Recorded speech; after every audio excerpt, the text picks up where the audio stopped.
كان يا مكان في يوم من الأيام في بحر كبير لونه أزرق صافي. كانت فيه سمكة صغيرة اسمها لمونة. كانت دايماً بتحب تسبح لوحدها بعيد عن باقي السمك، وكانت بتحلم تطلع فوق وتشوف إيه في الدنيا اللي فوق المية.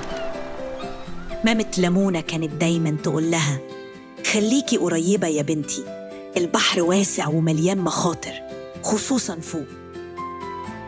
بس لمونة كانت فضولية جداً، وكل يوم تقول: أنا كبرت وبقيت شجاعة، لازم أعرف في إيه فوق.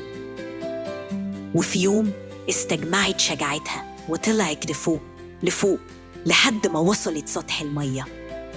هناك شافت حاجة عجيبة، نور الشمس بينور المية وطير بيطير في السماء وسفينة ماشية من بعيد. قالت لنفسها: يا الدنيا دي جميلة قوي، بس إزاي عمري ما شفتها قبل كده؟ وهي بتتفرج فجأة ظهر خيال كبير في المية. كانت شبكة صياد نازلة من فوق. لمونة خافت وبدأت تسبح بسرعة. استخبت ورا صخرة صغيرة وقعدت تراقب. شافت سمك كتير اتعلق في الشبكة وتشد لفوق. رجعت بسرعة لأمها وقالت: ماما، كنت عند السطح وشفت الدنيا. مامة لمونة حضنتها وقالت لها: كل حاجة ليها وقتها يا حبيبتي، لما تكبري أكتر هتعرفي تتصرفي وتروحي فين بأمان.